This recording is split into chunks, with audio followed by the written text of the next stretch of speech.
आ, एक बार फिर से आप सभी लोगों का स्वागत है आईसीपीआर के स्टडी सर्किल के प्रोग्राम में। सारे स्टूडेंट्स हमारे बैठे हुए हैं। अभी सभी लोग जुड़ इससे ऑफलाइन यहाँ पे कुछ लोग हैं। तो आप लोगों का सभी का स्वागत है। आईसीपीआर के स्टडी सर्किल का पहला ये प्रोग्राम है। 31 मार्च के पहले इसको कराना था, इसलिए आज शुरू किया है। और आज के वक्ता है प्रोफेसर एच एस उपाध्याय और हमारे जैन साहब आ गए हैं। नमस्ते सर, विराजिए आप। और professor H S Upadhyay sir जो है वो गांधीयन फिलॉसफी में लेक्चर देने जा रहे हैं। प्रोफेसर एच एस उपाध्याय जो है वो इलाहाबाद विश्वविद्यालय में फिलॉसफी डिपार्टमेंट में प्रोफेसर है, मेरे गुरु रहे हैं और एग्जामिनेशन कंट्रोलर रहे हैं और बहुत सारी पोस्ट को आप सुशोभित कर चुके हैं। विश्व प्रसिद्ध गांधीयन स्कॉलर है professor H S Upadhyay. Sir आपका स्वागत है। और अब इसी संक्षिप्त संबोधन के साथ में हम यह लेक्चर शुरू करने जा रहे हैं। सर सादर प्रणाम। नमस्कार। तो professor K C Pandey ji, head of the philosophy department, and his team means all the teachers of the department, Dr. Prashant Shukla and others,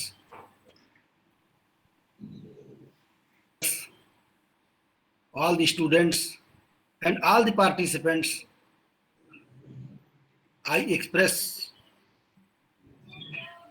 congratulations to the philosophy department, Lucknow University, for conducting this research circle program. तो आज का जो हमारा विषय है वो Gandhian philosophy तो बहुत बड़ी चीज है, बहुत लंबा है। एक छोटे से बिंदु पर चर्चा करेंगे, गांधीयन डिस्कोर्स ऑन गीता। इसलिए इस पर कल प्रोफेसर केसी पांडे से बात हुई कि आप रिसर्च सर्किल की शुरुआत में आपसे करना चाहता हूं। तो शुरुआत भी हो रही है तो गीता से हो रही है, गांधी से हो रही है, और अच्छी बात है। तो हमने ये सोचा कि गीता एक ऐसा विषय है और गीता के साथ साथ गांधी, जिनके विषय में हर एक डिसिप्लिन के लोग, उनका स्पेशलाइजेशन चाहे जिस क्षेत्र में हो, कुछ न कुछ जानते हैं और कुछ न कुछ रुचि लेते हैं। इसलिए हमने इस विषय पर चर्चा करना चाहा। गीता या श्रीमद् भगवत गीता हम सभी लोग जानते हैं कि महाभारत के भीष्म पर्व में अध्याय 23 से 40 तक गीता का उपदेश मिलता है। और ये कहने की आवश्यकता नहीं, हम सभी लोग जानते हैं कि भगवत गीता शताब्दियों से अनेक महापुरुषों, राजनीतिज्ञों, संत महात्माओं की बहुत बड़ी प्रेरणा स्रोत रही है। ये भी हमारे यहाँ मान्यता है कि समस्त वेदों का इसेंस, सार तत्व वेदांत है, अर्थात उपनिषद है। उपनिषदों का सार तत्व श्रीमद् भगवत गीता है। बड़ा प्रसिद्ध श्लोक है, सर्वोपनिषदो गावो दोग्धा गोपाल नंदना पार्थो वत्सः ता दुग्धम गीतामृतम। उपनिषदों में या वैदिक ग्रंथों में जो सिद्धांत स्कैटर्ड वे में इधर उधर पड़े हुए हैं, गीता में उनको व्यवस्थित ढंग से प्रस्तुत किया। आदि शंकराचार्य से लेकर के वैष्णव वेदांतियों ने, डॉक्टर राधा कृष्णन, डॉक्टर रानाडे, बाल गंगाधर तिलक जैसे, और इसके अलावा अनेक संतों, महात्माओं, आचार्यों ने गीता पर अनेक टीकाएं लिखी।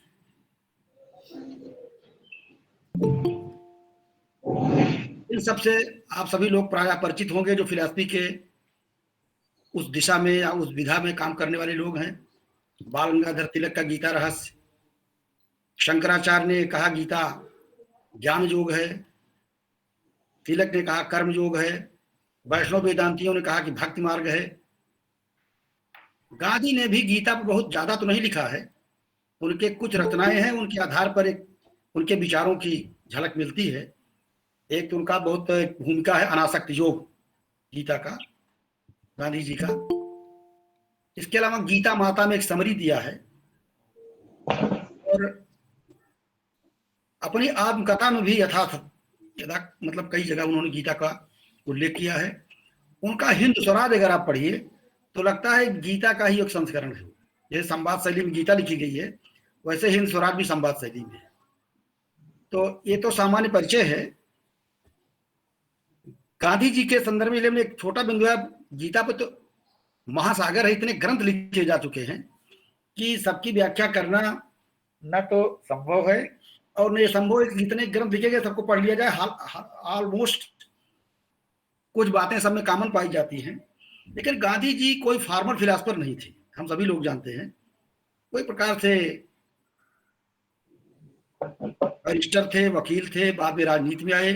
लेकिन सबसे बड़ी विशेषता मैंने जो पाया गांधी जी में, उनकी ओरिजिनलिटी है, उनकी मौलिकता थी। उनकी तुलना में महादेव गोविंद रानाडे, फिरोज शाह मेहता, बाल गंगाधर तिलक, राधा कृष्णन जी, रानाडे बहुत पढ़े लिखे लोग थे, उनसे ज्यादा पढ़े लिखे लोग थे। लेकिन सबसे बड़ी बात गांधी जी में थी, किसी भी चीज पर वो बड़े मौलिक ढंग से, अपने ढंग से सोचते थे। और ये मौलिकता ही उनको एक विचारक, राजनेता के साथ साथ एक विचारक, एक राजनीतिक चिंतक बना देती। तो गांधी जी का गीता के बारे में क्या मत है, इस पर थोड़ी चर्चा हम करना चाहेंगे। गांधी जी का गीता से पहला परिचय थियोसॉफिकल सोसाइटी के दो सगे भाई थे, थियोसॉफिस्ट, उनके माध्यम से परिचय हुआ और उन्होंने एडविन एर्नाल्ड का गीता का ट्रांसलेशन इंग्लिश में सबसे पहले पढ़ा। गांधी जी ने लिखा कि जब मैंने गीता का ट्रांसलेशन पढ़ा तो थियोसॉफिस्ट बंधुओं ने मुझसे कहा कि आप संस्कृत में गीता क्यों नहीं पढ़ते, क्योंकि ओरिजिन गीता की संस्कृत लैंग्वेज में है, तो आपको पढ़ना चाहिए। गांधी जी ने कहा, इससे मुझे थोड़ा सा शर्म आई, थोड़ा झेप आई कि एक बाहरी आदमी मुझको गीता संस्कृत पढ़ने के लिए कह रहा है। इसके बाद उन्होंने गीता को एक स्वाध्याय के रूप में लिया, चिंतन भी किया और ये लिखा, गीता मेरे लिए कुरान नहीं है, बाइबल नहीं है, बल्कि गीता माता है। उन्होंने उस पुस्तक का नाम भी छोटी सी लिखा, गीता माता। और गीता के एक समरी टाइप लिखा है। अनासक्त योग में गीता की भूमिका लिखा है।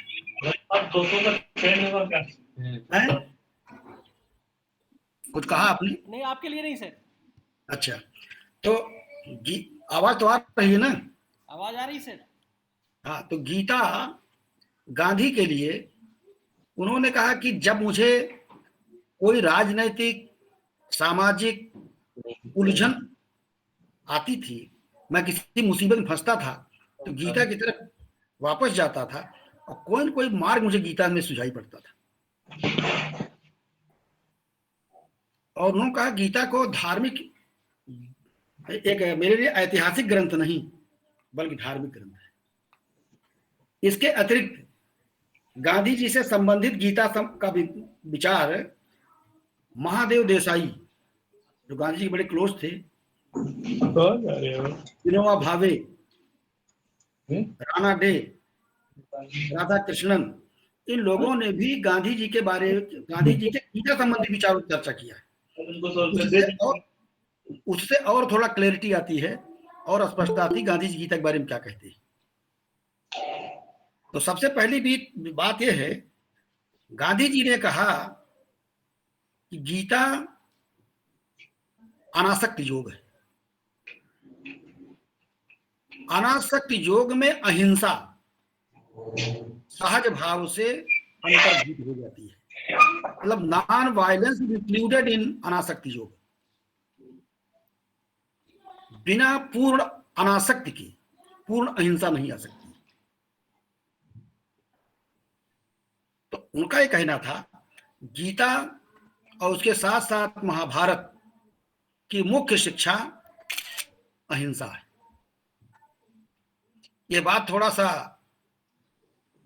अनेक लोगों को आड़ लग सकती है कि महाभारत में बहुत बड़ा युद्ध हुआ है, भगवान श्री कृष्ण तो गीता में अर्जुन को युद्ध के लिए कन्विंस कर रहे हैं, और गांधी जी कहते हैं ये तो अहिंसा का सिद्धांत है। गांधी जी का कहना है कि रामायण, महाभारत या गीता ये ऐसे शास्त्र हैं, ऐसे एक्सलेंट स्क्रिप्चर्स हैं, इनमें इतिहास से ज्यादा धर्म को ढूंढा जा सकता है, और इनकी वर्बल मीनिंग, जिसको हिंदी में अभिधार्थ नहीं, इनका मैसेज क्या है, इनमें लक्षणा क्या है, व्यंजना क्या है, लक्ष्यार्थ क्या है। What was the result of Mahabharata war? Arjun को युद्ध के लिए प्रेरित किया गया, रिजल्ट क्या रहा? गीता के मैसेज क्या है? सारे कौरव मार दिए गए, धृतराष्ट्र और उनकी पूरी मंडली, धृतराष्ट्र और गांधारी को छोड़ करके उनके 100 पुत्र मारे गए, यानी कौरवों का सर्वनाश हो गया। पांडवों में केवल 7 लोग बचे, 5 पांडव, कुंती, द्रौपदी। और जब महाभारत का युद्ध समाप्त होता है और भगवान श्री कृष्ण इस लोक से प्रस्थान कर जाते हैं, तो 5 पांडव, कुंती, द्रौपदी हाड़ हिमालय गए। ये भी हिमालय की डिप्रेशन के शिकार होकर के हिमालय की यात्रा चले जाते हैं। युधिष्ठिर ने, ऐसा माना जाता है, एक अहमदाबाद में ज्ञानानंद शोध संस्थान है जो कार्बन डेटिंग के आधार पर महाभारत के युद्ध का कालक्रम डिसाइड किया है। उनका कहना है तब तो ईस्वी थी नहीं है, नई डेट्स थी। ईसा पूर्व 3120 में मास के एकादशी, जिसको उत्पन्ना एकादशी कहते हैं, के दिन गीता का ये उपदेश अवतरित हुआ था। 2 बजे के बाद उपदेश दिया गया था। बहरहाल हम उस ऐतिहासिक कार्बन डेटिंग घटनाक्रम में मेरा लक्ष्य नहीं है। यहाँ केवल कहना है कि गांधी जी कहते हैं कि महाभारत के युद्ध का मैसेज क्या है? वार is not the solution of any problem. युद्ध किसी समस्या का समाधान नहीं कर पाती। जो विजेता पांडव थे वो भी अवसादग्रस्त होकर के हिमालय की यात्रा पर चले गए, और जब युधिष्ठिर वहां बैठते थे राज्यसभा में, तो उनको हमेशा ये दुख रहता था, निराशा रहती थी, डिप्रेशन हो जाता था। यही बड़ा दरबार रहता था। आचार्य द्रोण बैठते थे, भीष्म बैठते थे, हमारे सारे पुत्र, सारे संबंधी मार दिए गए, इस राज्य को लेकर करें क्या? आज की दुनिया अत्यधिक अर्थोपार्जन में लगी हुई है, लेकिन विश्व युद्ध की शंकाएं व्यक्त की जा सकती है। अब आप कल्पना करिए कि आपके पास पूरा साम्राज्य हो, लेकिन कोई उत्तराधिकारी नहीं, क्या करेंगे लेकर उसको? संयोग था कि महाराज परीक्षित अभिमन्यु के पुत्र थे, वो बच गए किसी तरह। अदरवाइज कौरवों का सर्वनाश हो गया। पांडव भी निराशा से ग्रस्त होकर के उस राज्य का, they could not enjoy the kingdom hood, और राज्य का आनंद नहीं ले सके। तो क्या रहा रिजल्ट, क्या रहा युद्ध? What is the message of Gita, what is the message of Mahabharata? युद्ध कोई समाधान पाया? कोई समाधान मिला? आनंद मिला? शांति मिली? जीतने के बाद भी उन लोगों को पीस नहीं मिली, और लड़ते लड़ते जो लोग लड़े उनको भी पीस नहीं मिली, शांति नहीं मिली, सुख नहीं मिला, आनंद नहीं मिला। इसलिए गांधी जी कहते हैं गीता की मुख्य शिक्षा ये है, हिंसा और युद्ध किसी समस्या का समाधान नहीं करते। इसलिए महाभारत और गीता का मुख्य उपदेश अहिंसा सिद्धांत। जैसे किसी ने कहा गीता ज्ञान मार्ग है, कर्म मार्ग है, भक्ति मार्ग है, गांधी ने कहा यह अनासक्ति और अहिंसा का उपदेश देता है। गांधी जी का जो मुख्य कंट्रीब्यूशन है, आर डी राणा डे हमारे फिलॉसफी के स्वनामधन्य आचार्य और एक योगी थे, ऋषितुल्य थे, साधक थे। उन्होंने कहा कि गीता के संदर्भ में गांधी के 3 प्रमुख अवदान हैं, 3 मेन कंट्रीब्यूशन, मेजर कंट्रीब्यूशन। पहली चीज उन्होंने कहा, गांधी ने गीता के पात्रों की संज्ञावाचक नहीं, नाउनवाचक व्याख्या किया है, लाक्षणिक व्याख्या किया है। जो महाभारत के या गीता के पात्र हैं, वो नाउन्स नहीं, उनको उनमें इतिहास नहीं ढूंढना है, उसमें नाउन नहीं देखना है, वो एक प्रकार से गुणों के बताते हैं। जैसे गीता की शुरुआत कहाँ से होती है? धृतराष्ट्र करते हैं, धर्म क्षेत्रे कुरुक्षेत्रे समवेतायुस्वा माम का पांडवाश्चा किम कुर्वत संजय। धृतराष्ट्र का पहला क्वेश्चन है कि मेरे पुत्रों ने और पांडु के पुत्रों ने क्या किया। यह द्वैत बुद्धि, वो अपने जो उसके अनुज के पुत्र धृतराष्ट्र पर ही आश्रित थे, उनको निकाल करके वो आदमी पूछ रहा है कि उनमें मेरे क्या हुआ, क्या किया इन लोगों ने। यानी द्वैत बुद्धि, अपने और पराये में भेद का, या द्वैत बुद्धि ही सारे अनर्थों का कारण है। धृतराष्ट्र पुत्र मोह जनित आसक्ति और अज्ञान का प्रतीक है। इसलिए उन्होंने कहा कि धृतराष्ट्र, हर एक व्यक्ति में धृतराष्ट्र बैठा हुआ है। ये कौरव और पांडव दो कबीलों की लड़ाई नहीं है, ये हमारा शरीर ही, गीता में है इदम शरीरम कौन्तेय क्षेत्रम वितविधीयते, यह शरीर ही कुरुक्षेत्र है, कर्म का क्षेत्र है। कर्म दो प्रकार के होते हैं, पाप और पुण्य। ये कर्म का क्षेत्र भी है, पाप का क्षेत्र भी है, पुण्य का क्षेत्र भी है। कौरव और पांडव ये दो आसुरी और दैवी प्रवृत्तियों और शक्तियों के द्योतक हैं। गीता के 16वें अध्याय में आसुरी संपद, दैवी संपद का विवेचन किया गया है।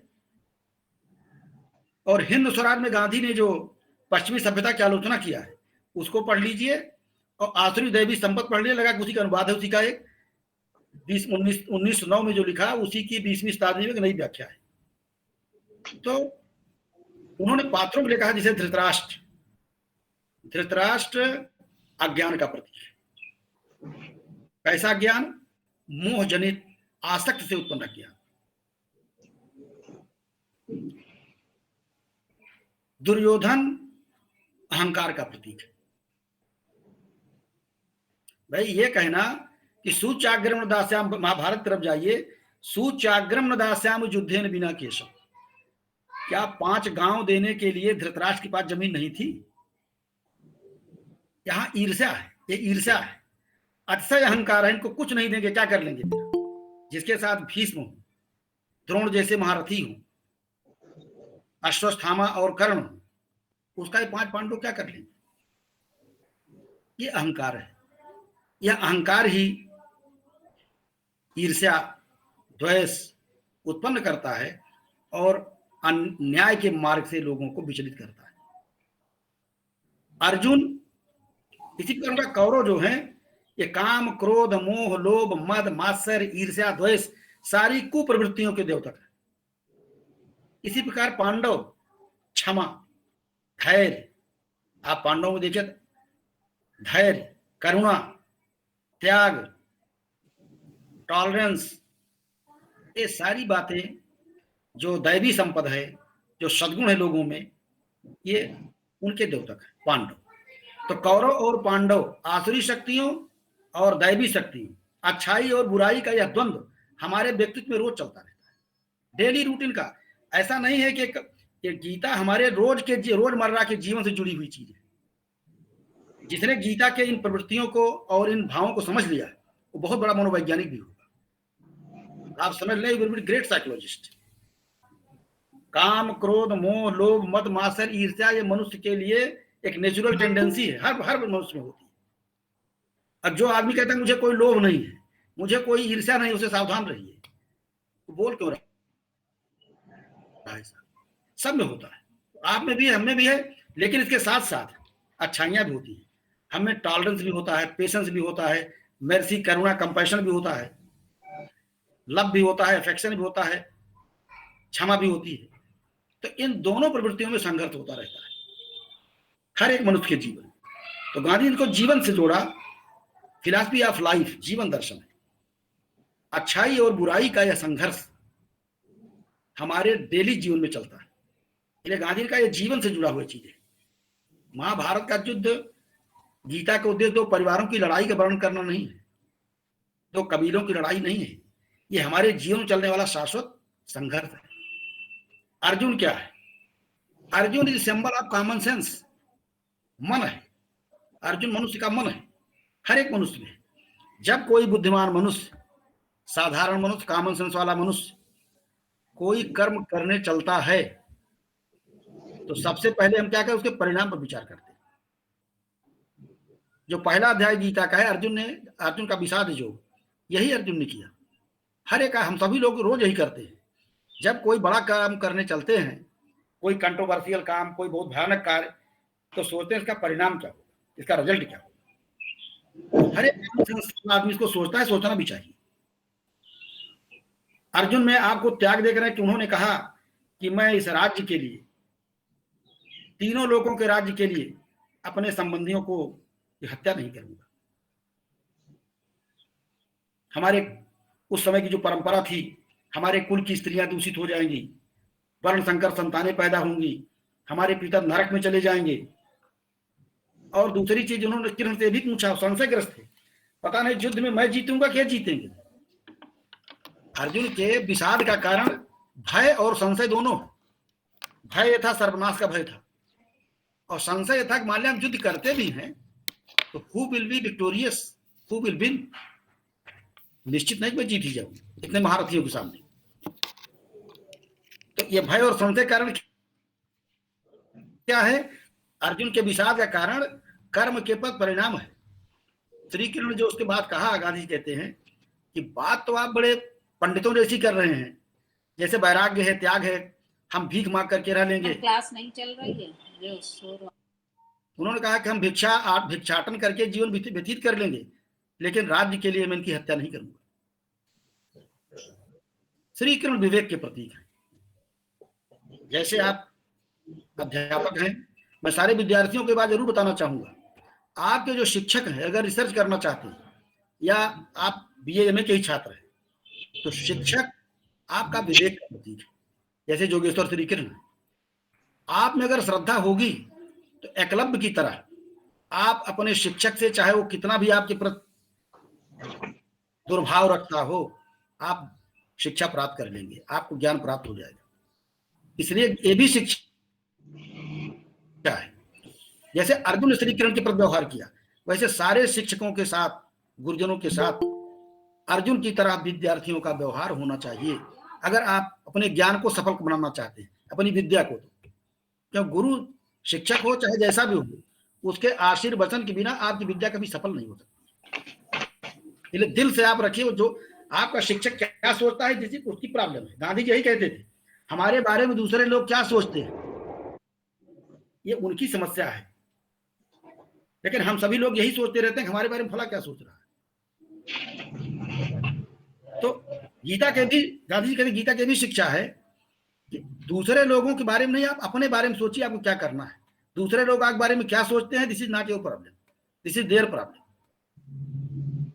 तो अर्जुन की प्रॉब्लम ये थी, जो सोच रहे थे दूसरों के बारे में, कुल का क्या होगा, युद्ध के परिणाम का क्या होगा।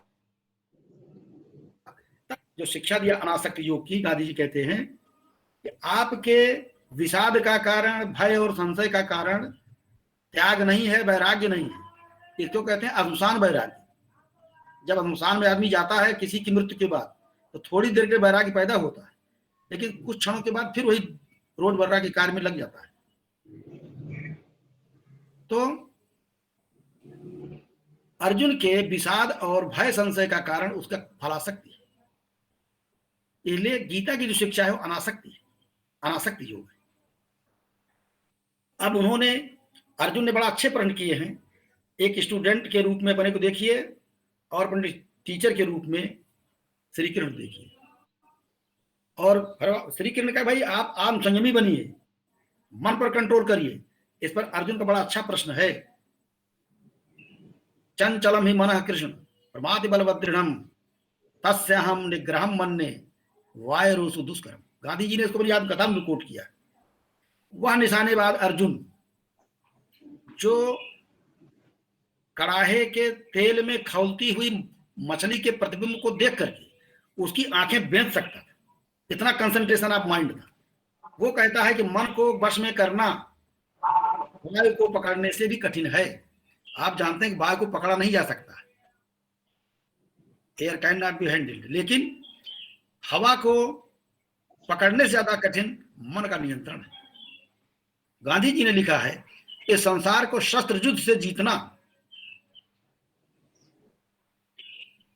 सरल है, लेकिन मन को जीतना उससे भी कठिन है।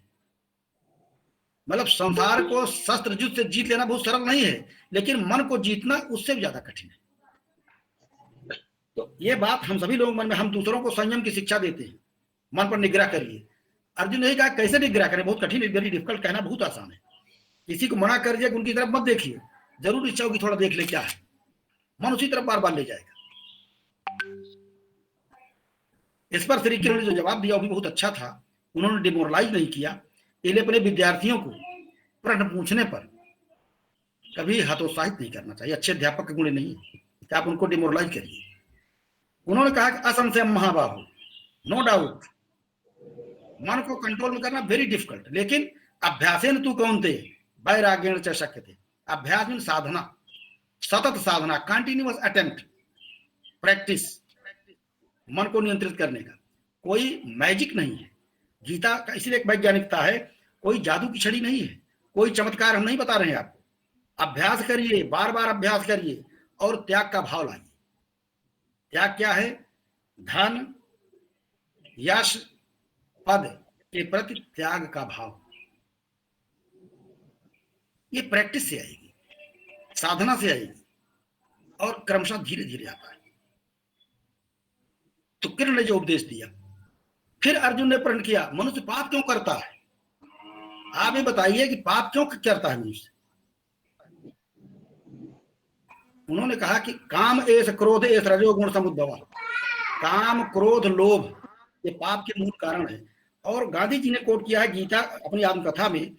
गीता में जो ह्यूमन साइकोलॉजी, मनुष्य के जो मनोभाव है, इमोशंस है, वो कैसे हमारे व्यक्तित्व को, हमारे कर्म को प्रभावित करते हैं, उनका एक लॉजिकल एनालिसिस, तार्किक विश्लेषण किया गया है। ये श्लोक प्रसिद्ध है, आप सभी लोग जानते हैं। कहा कि संगात संजायते कामा, हम कामनाएं उन्हीं चीजों की करते हैं, वी डिजायर दोज थिंग्स और वी आर अटैच्ड, जिनसे हमारा अटैचमेंट है, जिनसे सिंपैथी है, जिनसे आसक्ति है। और हमारे व्यवहारिक जीवन में भी है। पहले टीवी नहीं था, मोबाइल नहीं था, बिजली भी नहीं थी कभी पहले, तो कहाँ उसके प्रति आसक्ति थी। आज एक भी चीज में गड़बड़ हो जाए तो हम डिस्टर्ब हो जाते हैं। तो हम जिन चीजों के बीच में रहते हैं उनके प्रति लगाव, उनको प्राप्त करने की इच्छा पैदा हो जाती है। संगात संजायते कामा, मतलब due to attachment desires come out. और जब कामनाओं की पूर्ति नहीं होती है, when our desires are not fulfilled, तो क्रोध आता है। लेकिन ये पैराडॉक्स ऑफ डिजायर्स का फुलफिलमेंट है। ये हमारी कामनाओं का एक विरोधाभास है, पैराडॉक्स है, तो कभी पूरी नहीं हो सकती है। एक इच्छा की पूर्ति होगी, फिर दूसरी आएगी, फिर तीसरी आएगी, फिर चौथी आएगी, और अंत में एक ऐसी सिचुएशन आएगी जब कामनाएं पूरी नहीं होंगी। ये पैराडॉक्सिकल है। तो जब कामना की पूर्ति नहीं होगी तो क्रोधाति भवति सम्मोहा, क्रोध से मोह पैदा होता है। मोह क्या है? ये विवेक शून्यता की स्थिति है, एक प्रकार का आसक्ति, बस इग्नोरेंस है। अटैचमेंट के कारण जो अज्ञान पैदा होता है वो मोह है। मोहात अस्मृत विभ्रमण, और मोह के कारण राइट रॉन्ग का, उचित अनुचित का विवेक नष्ट हो जाता है। What is right, what is wrong, किस चीज के अस्मृत का भ्रंश होता है, किस प्रकार की अस्मृत का, what type of memory destroyed, the memory of right and wrong, what is right, what is wrong. क्रोध में आया, आपने गोली चला दिया, ये विवेक नहीं रहा, इसका परिणाम क्या होगा? या परिणाम की बात भी छोड़िए, तो सामान्य स्तर पर उस समय जब लोग क्रोधावेश में ये कार्य करते हैं तो वो विवेक शून्य हो जाते हैं।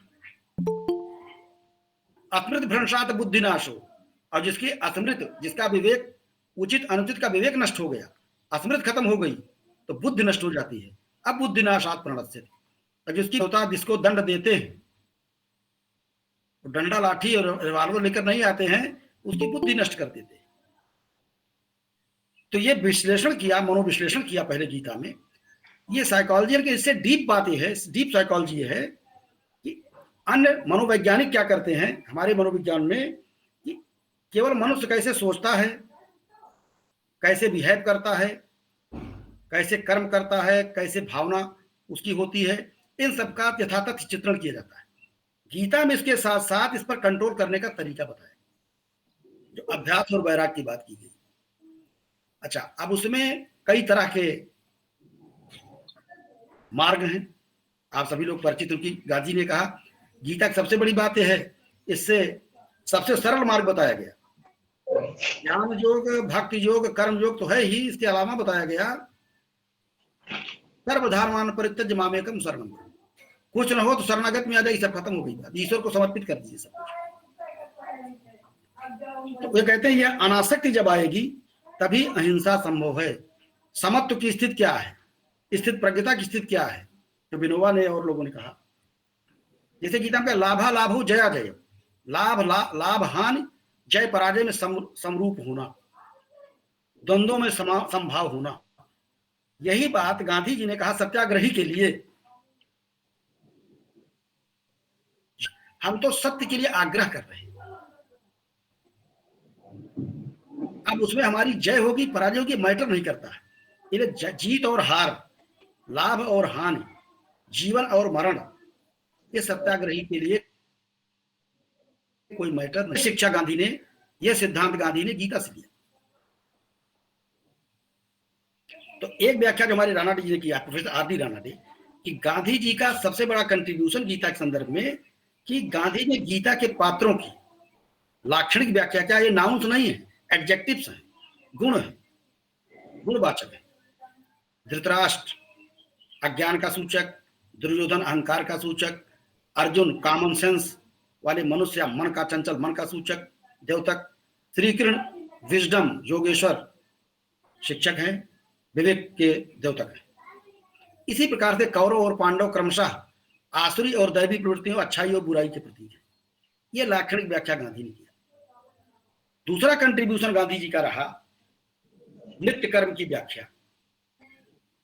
गीता में जो नित्य कर्म की व्याख्या है, नित्य कर्म 3 बताए गए, यज्ञ, दान और तप। इन 3 कर्मों का कोई परित्याग नहीं करना चाहिए। गांधी जी ने इन तीनों की जो अपनी व्याख्या किया, हम he was not a formal philosopher, लेकिन जो सोचा उन्होंने कि आज के युग में गीता की प्रासंगिकता कैसे लेते हैं। यज्ञ के लिए कहा कि प्राणियों के कल्याण के लिए, लोक संग्रह के लिए, लोक हित के लिए, बिना किसी स्वार्थ के, परोपकार बस जो कर्म करते हैं वो वही यज्ञ है। लोक हित में किए गए कर्म ही यज्ञ है। अब गीता में कर्म यज्ञ कर्मोद्भवम विद्य, यज्ञ कर्म से उत्पन्न होता है। तो उन्होंने व्याख्या किया कि क्या मतलब हुआ कि वह एक कर्म यज्ञ स्वरूप हैं जो लोक हित में बिना किसी स्वार्थ के किए जाते हैं। उन्होंने हवन के स्थान पर चरखा का प्रयोग किया। जैसे यज्ञ में हवन का प्रयोग किया जाता है स्वाहा, तो उन्होंने चरखा से सूत काटने को कहा, यही हमारा सामग्री है। ये शारीरिक श्रम का द्योतक है। चरखा शारीरिक श्रम का प्रतीक है। और तप के लिए उन्होंने कहा कि सत्य के लिए, सत्य के अनुसंधान के लिए कर्म करना भी तप है। उन्होंने कहा कि राजनीतिक कर्म एक तप है, और कहा सत्य की उपासना ही मुझे राजनीति में लाती है। आज के राजनीतिज्ञों को, राजनीतिक विचारकों को गांधी जी के इस नित्य कर्म की व्याख्या से मार्गदर्शन लेना चाहिए। राजनीति कोई पेशा नहीं है, राजनीति कोई प्रोफेशन नहीं है, राजनीति कोई बिजनेस नहीं है। राजनीति एक लोक सेवा के लिए किया गया तपोमय जीवन है। अगर इस मार्ग पर स्वयं गांधी जी चले थे, उन्होंने देखिए वो प्रयोगवादी थे, उन्होंने इसका प्रयोग किया, गीता के सिद्धांतों का उस समय की परिस्थितियों में अपने जीवन में प्रयोग किया, एक्सपेरिमेंट किया, और कहा कि पॉलिटिक्स एक तप है, बिजनेस नहीं। तो दान सुपात्रों को अपनी अर्निंग कमाई से, अपनी अर्न कमाई से सुपात्रों को कुछ देना दान है।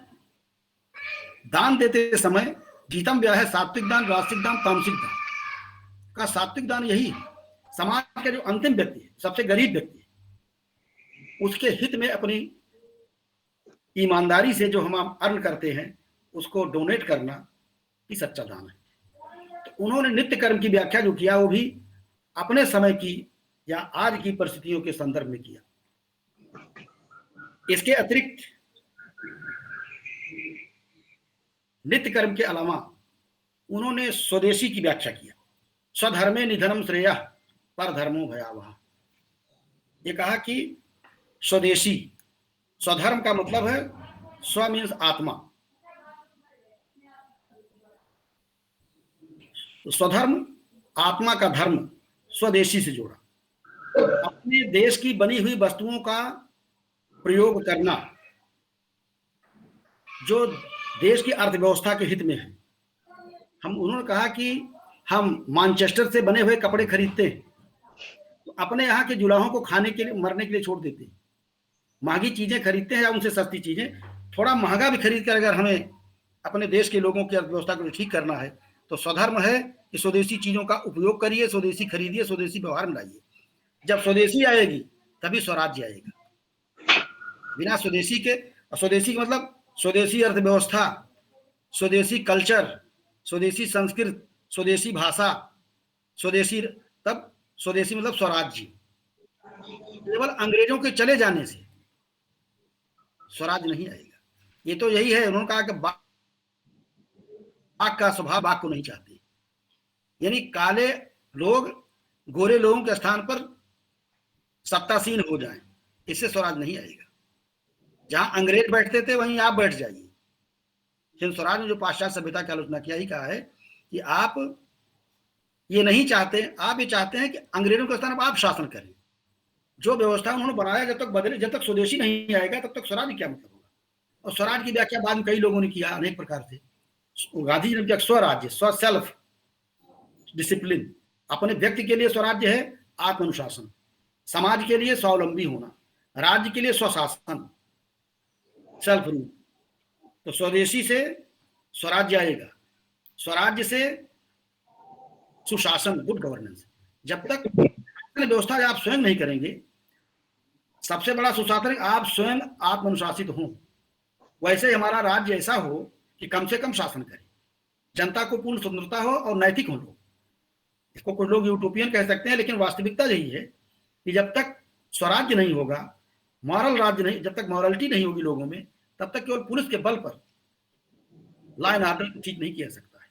ये गुड गवर्नेंस के लिए सेल्फ डिसिप्लिन और मॉरल एटीट्यूड का डेवलपमेंट आवश्यक होगा। ये लिए स्वदेशी से स्वराज, स्वराज से सुशासन, good governance, and good governance से उनका राम राज्य ही है, जहां पर्यावरण प्रदूषित न हो, जहां नदियां, रामराज तुलसीदास को उन्होंने कोट किया है रामचरितमानस का, और जब राम राज्य आ जाएगा तो सर्वोदय होगा। इसलिए सर्वोदय की प्रक्रिया अंत्योदय से सर्वोदय की ओर, सबसे गरीब व्यक्ति से लेकर के जो सबसे गरीब लोग हों उनके लिए कुछ दीजिए, और जो सबसे अमीर लोग हों वो स्वयं अपना उत्कर्ष नैतिक आचरण भी करें, उनका नैतिक चरित्र। ये चीज इन्होंने धर्मे निधनम श्रेयः परधर्मो भयावह की व्याख्या में कहा।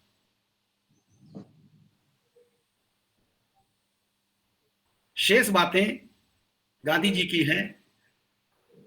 उन्होंने कहा कि अनासक्त योग ही अहिंसा है। प्रत्येक हिंसात्मक आचरण का कारण परिणाम होता है ऑलमोस्ट। जब हम परिणाम की ओर झुकते हैं, परिणाम पर आसक्त होते हैं, तब हिंसा और लोभ आता है। इसलिए स्वदेशी, स्वशासन, स्वराज्य ये तभी संभव होंगे जब हम अहिंसात्मक आचरण करेंगे, और अहिंसात्मक आचरण अनासक्ति भाव में समाहित हो जाता है। नेक्स्ट चीज गांधी का है सर्वधर्म समभाव। उन्होंने धार्मिक सहिष्णुता को या धार्मिक सहिष्णुता से अधिक महत्व सर्वधर्म समभाव को दिया, और उसका आधार भी गीता को माना। उनका यह कहना है किसी भी धर्म का जो सार तत्व है वही उस धर्म की गीता है।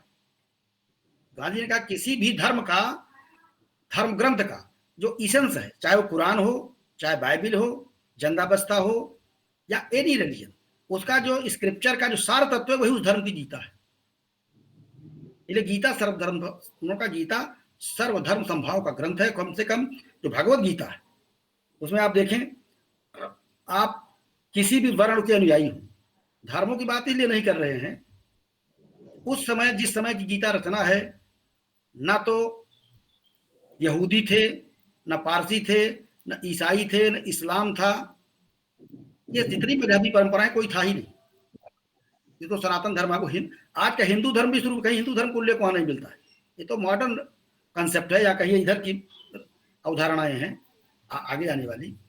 लेकिन उस समय इस प्रकार की बातें नहीं थी कि इस मजहबी सिद्धांतों में। लेकिन वहां पर सारे आप ईसाइयों के सिद्धांत देखेंगे तो जैनियों के, बौद्धों के, सिखों के, किसी न किसी रूप में गीता में सबका समाहार है। आप बहुदेववाद हैं तो भी उन्होंने कहा कि अन्य देवी देवताओं की जो उपासना की जाती है वो विधि पूर्वक नहीं है, लेकिन अंत में अप्रूवल भगवान ही देते हैं किसी का मनोकामना की पूर्ति के लिए। लास्ट में कहा ईश्वर ही सब कुछ है। लेकिन जो श्रद्धा से किसी की उपासना करते हैं, और ये भी नहीं कोई आप यज्ञ, आप बहुत बड़ा धन खर्च करिए, पत्रम पुष्पम फलम तोयम, पात्र पुष्प फल जो भी श्रद्धा पूर्वक आप अर्पित करते हैं वो ग्रहण कर लेता। इससे सरल मार्ग और क्या होगा? और भी सर्वधर्मान परित्यज्य, कुछ नहीं आता शरणागति आ जाइए। तो धर्म का जैसा खुलापन, सहजता, सरलता गीता में है, वो शायद कहीं हो, दुर्लभ है। इसलिए उस सर्वधर्म संभाव का भी ग्रंथ है। इसी प्रकार वर्ण व्यवस्था के बारे में गांधी का सिद्धांत था कि वर्ण का जो सिद्धांत है, ज्यादा समय हो रहा क्या, समाहार करते हैं थोड़ी देर में। वर्ण का जो सिद्धांत है वो वैज्ञानिक है। उन्होंने गीता के सिद्धांत को गुण चातुर्वर्णम मया सृष्टम गुण कर्म विभागशः, वर्णों का निर्धारण जात से नहीं, जन्म से नहीं, बल्कि कर्म से होता है, और कर्म का निर्धारण संस्कारों से होता है। गुण मीन सात्विक, रासिक, तामसिक। गीता में तीन प्रकार के भोजन की बात की है, सात्विक भोजन, रासिक भोजन, तामसिक भोजन। सात्विक कर्म, रासिक कर्म, तामसिक कर्म। सात्विक श्रद्धा, राजसी श्रद्धा और तामसी श्रद्धा। तो जिस प्रकार का आपका संस्कार होगा, जिस प्रकार का भोजन करेंगे, एक इन्फॉर्मिटी होनी चाहिए भोजन में, खान पान में, संस्कारों में, गुणों में, और तद अनुसार कर्म होता है। कर्म का आधार भी रुचि है। इसलिए योगा कर्मस कौशलम, कर्मों में कुशलता प्राप्त करना योग है। अनासक्ति इसलिए आवश्यक है कि लोग जब परिणाम पर ज्यादा ध्यान देते हैं तो कर्म के फल प्राप्त करने का शॉर्टकट रास्ता अपनाते हैं, और उनका जो लगाव है वो कर्म से ज्यादा फल में हो जाता है। कंसंट्रेशन कर्म पर नहीं रहता है। लेकिन इसका तात्पर्य, गांधी जी कहते हैं, इसका तात्पर्य नहीं कर्म करते कार्य करने वालों को फल नहीं मिलेगा। वो कहा था गीता का निष्काम कर्मयोगी अति कर्मी है, केवल उसका जो आसक्ति है वो फल में नहीं होती। फल में आसक्ति के कारण हम शॉर्टकट रास्ता अपनाते हैं फल की प्राप्ति का, और कर्म पर ध्यान, कर्म से विचलित हो जाते हैं। इसलिए उन्होंने जो व्याख्या किया कर्म, विकर्म और अकर्म की, कर्म का उल्लेख गीता के दूसरे अध्याय में आता है, लेकिन यहाँ पर बहुत टेक्निकल व्याख्या नहीं करेंगे। उनका कहना था कि कर्म करते समय अगर कर्तापन का अहंकार न हो तो कर्म में अकर्म की स्थिति होती है। कर्म करते हुए भी हम अकर्मी इसलिए होते हैं, हम मानते हैं कि कर्म शरीर से किया जाता है, और शरीर रजोगुण से उत्पन्न है, तमोगुण से, मतलब प्राकृतिक है। कर्म प्राकृतिक है। अहंकार भी मूढ़ात्मा कर्ता हमें मानते, अहंकार के कारण हम अपने को कर्ता मान लेते हैं।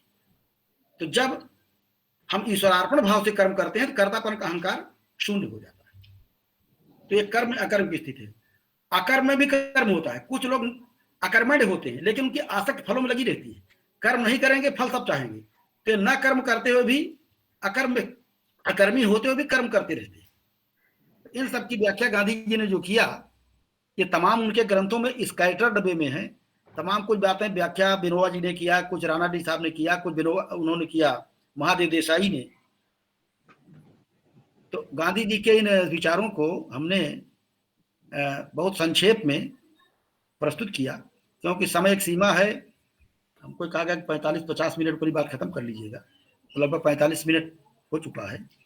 शेष जो सुधी श्रोता लोग हैं उनके प्रति मैं आभार इसलिए व्यक्त करता हूं कि कोई कितना भी वक्ता बड़ा क्यों न हो, लेकिन कोई सुनने वाला ना हो तो उसके बात का कोई वैल्यू नहीं रह जाती। अभी हमारे पास कुछ समय है, अगर आप लोग इस पर कुछ और अपना विचार देना चाहें, समीक्षा देना चाहें, सुझाव देना चाहें या कुछ पूछना चाहें तो स्वागत है। इन्हीं शब्दों के साथ हम समाप्त करते हैं।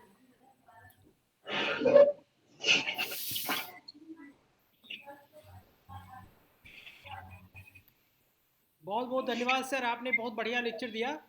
और अभी ये प्रेजेंटेशन ओवर हो चुका है और यहाँ पे ऑफलाइन से भी लोग जुड़े हुए हैं, स्टूडेंट्स, स्कॉलर्स, टीचर्स, और ऑनलाइन भी लोग जुड़े हुए हैं। So now questions are invited on this lecture. आप लोगों में से भी अगर कोई क्वेश्चन पूछना चाहे तो पूछ सकते हैं sir. So anybody can ask question. Professor H.S. Upadhyay is a well-known scholar of Gandhian philosophy, and he has presented a holistic vision of Gandhiji. That is, he has talked about Sthit Pragya and how Gandhian ideals could be utilized in life, day-to-day life, how the current problems of society and nation could be looked into, and how we should emphasize on Swadharma, and we should first become Indian before becoming international person. So we have to look into our Indian cultureness, and that has to be emphasized. These are the points that Professor H.S. Upadhyay has emphasized, and no doubt this is a wonderful opportunity for all of us to listen Professor H.S. Upadhyay and then go through the recordings in the YouTube channel. So for the time being, sir is running short of time also because I requested him yesterday only, and he has to go to some other lecture at 12 o'clock. So we have 3 minutes only. So maybe on some other occasion we'll have questions to put to him when he comes to our department after this Corona time is over. So thank you very much, sir, for being with us. And I'm grateful to everybody who has joined it here offline in the Department of Philosophy, University of Lucknow, and also grateful to those who have joined online and spared their time to listen to this lecture. Thank you, everybody. Thank you, Professor Upadhyay, sir. Thank you sir बहुत धन्यवाद आप लोगों का sir. अच्छा, प्रणाम sir.